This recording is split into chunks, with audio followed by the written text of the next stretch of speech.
Lights! Light! Camera! Camera! Action! Light! Who do I have to talk to to get some lights around here? Bill Nye the Science Guy.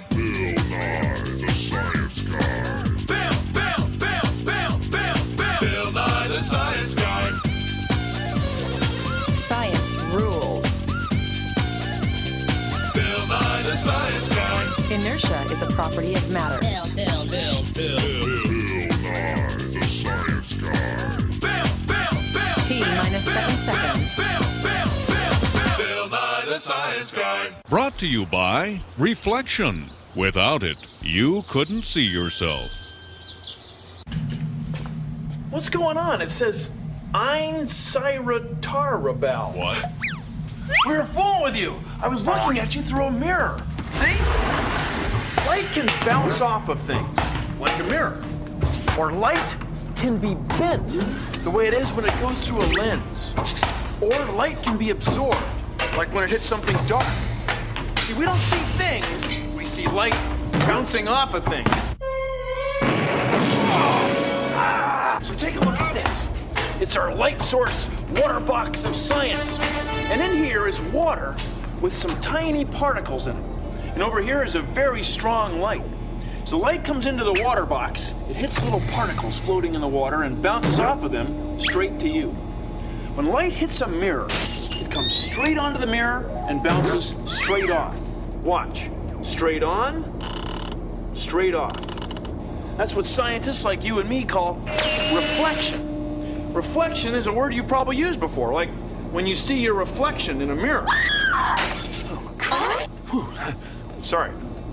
Now, when light hits something, it doesn't always bounce off. Sometimes it goes right through, like when light hits a window. It goes right through the window.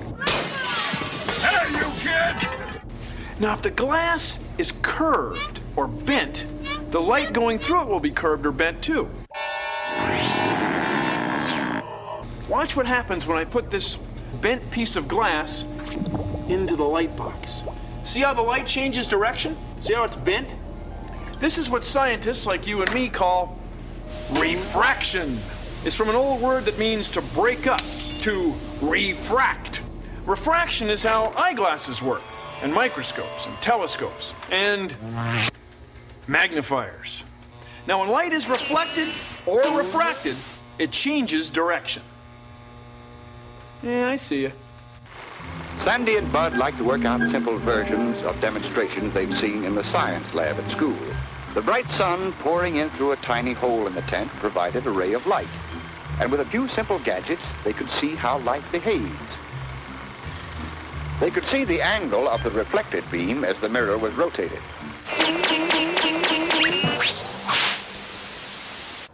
Here's an experiment you can do to bend light and be a spy.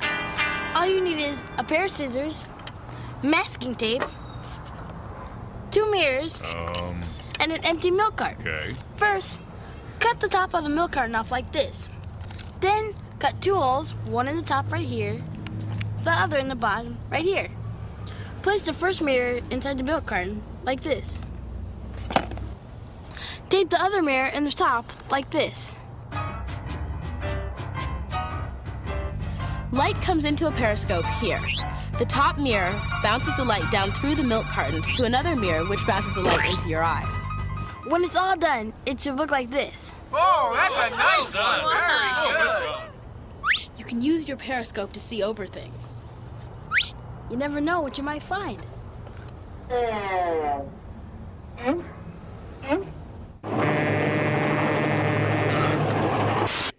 Hi, I'm Penn, and this is my partner, Teller. We're Penn and Teller.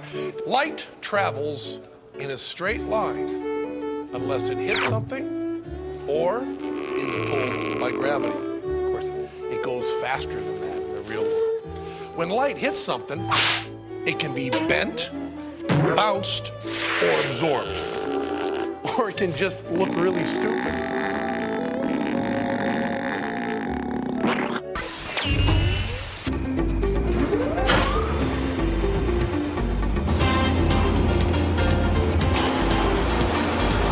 This is your searchlight. It's got a bright electrical spark. The light from the spark bounces off a mirror, and the mirror is curved just so that the light will bounce off of it and go straight into space. Do you see anything yet? Probably draw a crowd.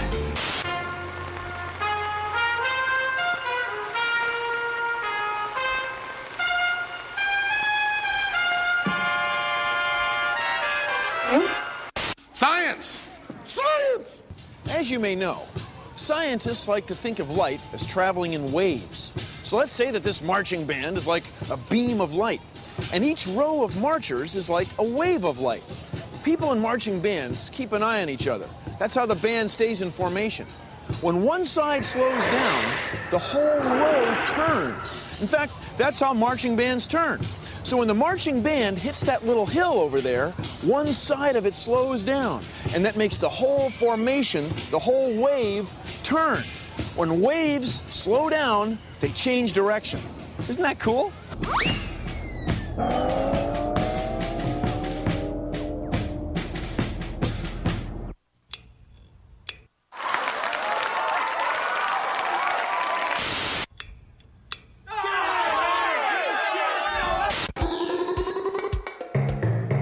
I can turn on the TV over there by pointing the remote control over there. Hello, I'm Bill Nye. I'm a human. I'm Bill Nye. I'm a Watch me change the channels. I'm Bill Nye. Gotta hear from Simon LaRue in Kalamazoo. Bada bing, bada boo. Pretty cool, huh? That's because the remote control uses infrared light to tell the TV what to do. This white piece of paper reflects light pretty well, so we can use it to bounce infrared light from the remote control to the TV set. Now, if you use a black piece of paper, the light won't bounce off, because black paper absorbs the light. The hula hoop stays held up by the swaying motions of your heavy hips. Okay, channel 11. Channel 9, 11. It's a channel 11. Channel 11. I'll just turn it off. Move your hand. Channel 11. Coming soon from Photon Pictures. In the Old West, things were different. In the Old West, straight-shooting ruffians ruled. I'm as straight shooting as light is. No, you ain't. I'm as straight shooting as the light is. Or not. And two, or not. Photon Pictures presents Lights Out at the IC Corral, a place where straight shooters ruled until she came to town. Try your beam.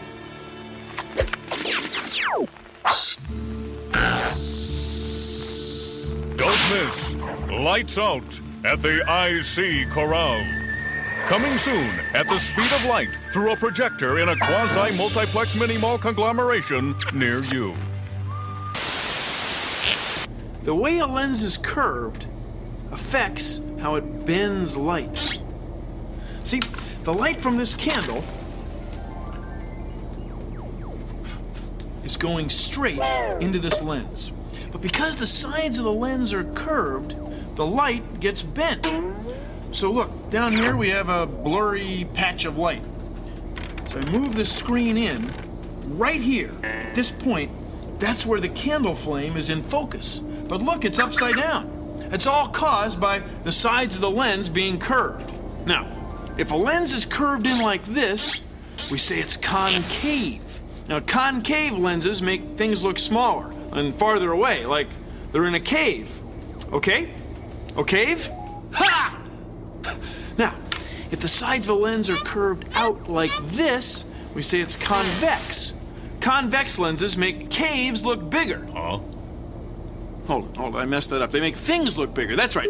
That's it. The convex lenses, where the sides get bigger, they make things look bigger. That's it. That's what it is. Now, you have convex lenses with you all the time. They're right here in your eyes. Ooh. Anyway, convex, concave. Like a cave, like a... Like a vex? Sandy said he could always remember concave by thinking of a sort of a cave, hollow. Convex is the other way. When we see objects in a mirror, We're looking at light that's bouncing off the object, and bouncing off the mirror, and then coming into our eyes. Here's the thing. Parts of the object that are on the object's right stay on the right. Parts of the object that are on the object's left stay on the left. It's a mirror image, for crying out loud. See, we're facing the reflection, not the object. So that's why we have ecnolibmus. Ecnolibmus.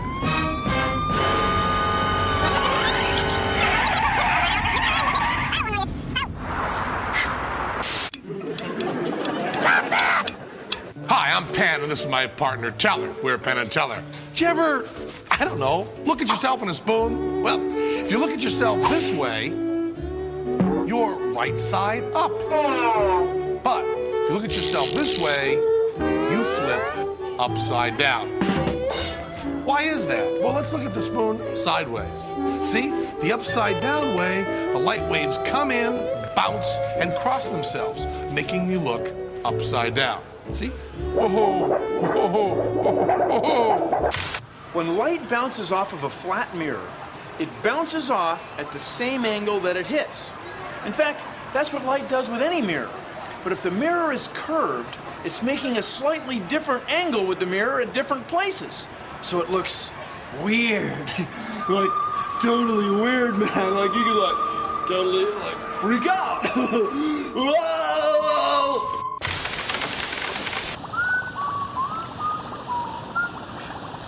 See that can? Right there on the bottom.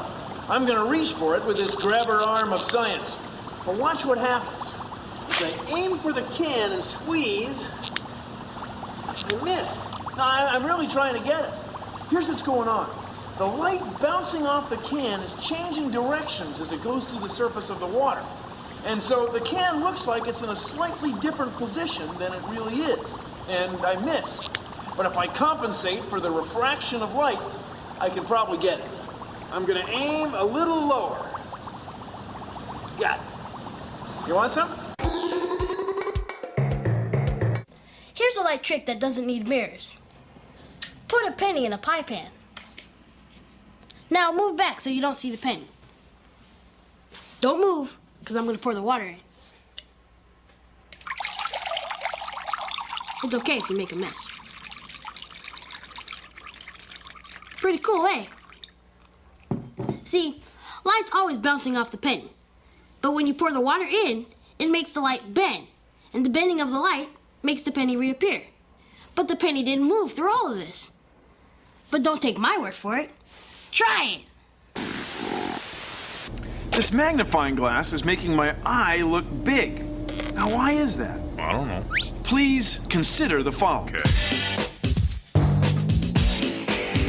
When light enters something like air, water, glass, or plastic, it slows down a little. And when it slows down, it changes direction. See how one eye is lower than the other? See? Take a look at this. Here are 3 straight beams of light. When they go into the piece of plastic straight, they come out straight. But if the plastic is tilted, the beams of light get tilted. See, they change direction so that they come out this side offset. Now, what would happen if the piece of plastic didn't have straight sides, but had a curved side, like a magnifying glass? Well, the light would change direction, right?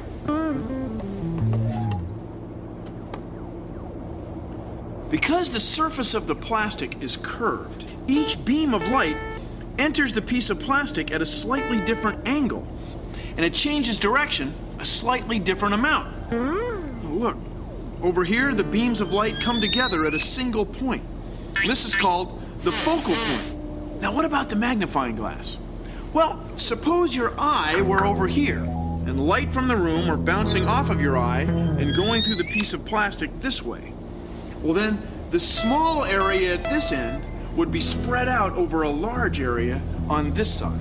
Your eye would be magnified. Ha! Thanks for joining me on Consider the Following. Clearer than a corner office window. More focused than an automatic camera. Able to read fine print with a single glance. It's Lindo Lens.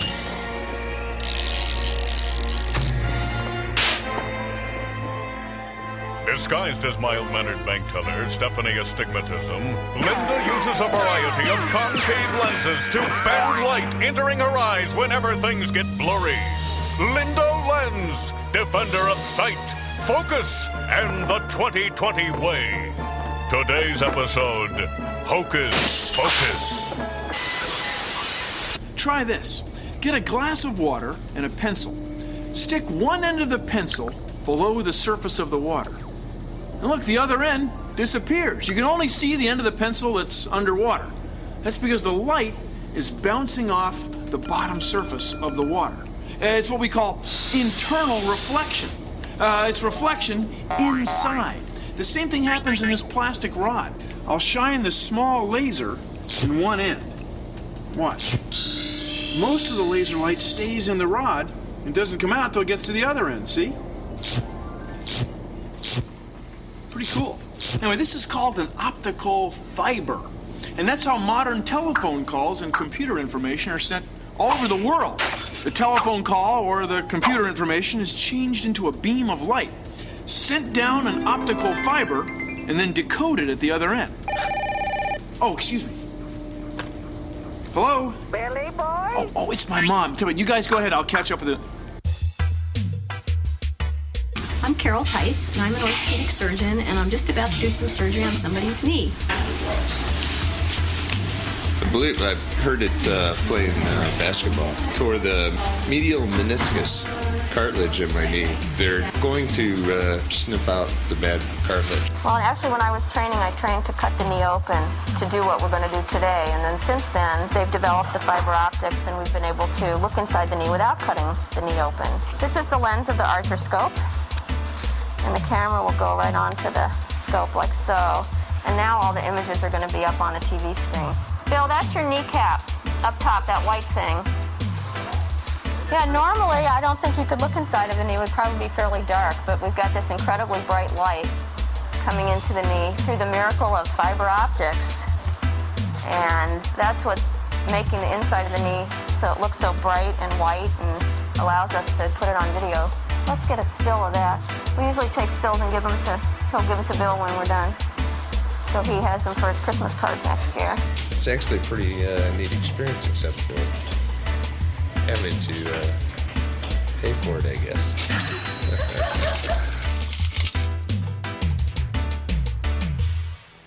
Let's look at internal reflection in the light box of science. See, the light beam is coming into the box and hitting this mirror. As I rotate the mirror, the beam starts to bounce off the surface of the water until there, look, internal reflection.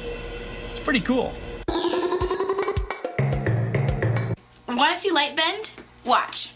Take an empty soup can and poke a hole in the bottom. Be really careful or have an adult do it for you.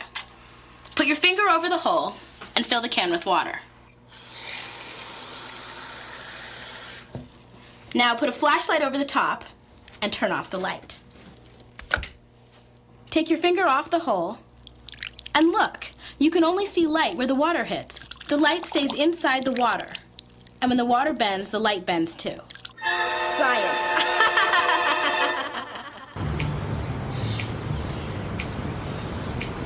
It's hot. It's hot enough to grow cacti. That's because this is a greenhouse. It's a building made of glass. And the glass acts a little bit like a mirror. See, all different kinds of light energy beam down from space on top of the greenhouse. The glass reflects the short wavelength ultraviolet back off into space. The long wavelength infrared, the heat, gets trapped inside, and it gets hot. Visible light, the light that we can see, goes right through the glass, and it hits the green plants. The plants use the visible light to help them make food. Now, while they're at it, they give off heat. That's infrared light, and that's trapped by the glass. And that's what's keeping it warm in here. It's not warm in here, it's hot. It's hot in here. It's like 33 degrees Celsius. I mean, we're growing cacti in here, for crying out loud. It's a greenhouse. Science.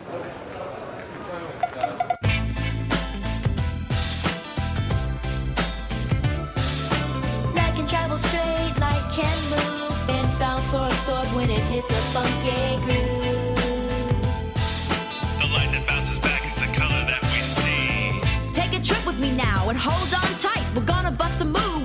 something called light, which travels in a straight line, as you can plainly see, unless it hits something or is pulled by gravity. And this might be a surprise. When light hits something, it bounces back to our eyes, but some light is absorbed, as you probably know. White light contains all the colors of the rainbow. A red thing absorbs every color but that hue: orange, yellow, green, indigo, violet, and blue. But the red light bounces back, and that's the color we see, whether it's a fire truck, a sweater, or a skinned-up knee. Now hold on, because I'm not done yet. You know, light can bend if it goes through something wet. Look at this pencil and you'll have to agree, light bends if it passes through a different density. Light can travel straight, light can move, bend, bounce, or absorb when it hits a funky groove. The light that bounces back is the color that we see. Light can travel straight, light can move, bend, bounce, or absorb when it hits a funky groove. The light that bounces back is the color that we see. Light can travel straight, light can move, bend, bounce, or absorb when it hits a funky groove. The light that bounces back is the color that we see. Well, that's our show. Thanks for watching. If you'll excuse me, I've got some waves of light to bend. I'll see you next time light bounces off of you and refracts through the lenses in my eyes. See ya. Hey. What? Produced in association with the National Science Foundation. Hey, are you listening to me? Right there. Okay, rolling. Hey, are you listening to me? Hey, are you listening to me? Rolling. How's that? Okay, come. That's good. Rolling. Hey, pay attention. Try it again. How about throw this one, Bill? Oh, it's just so weird, man. Okay. Okay. Rolling. It's like so weird, man.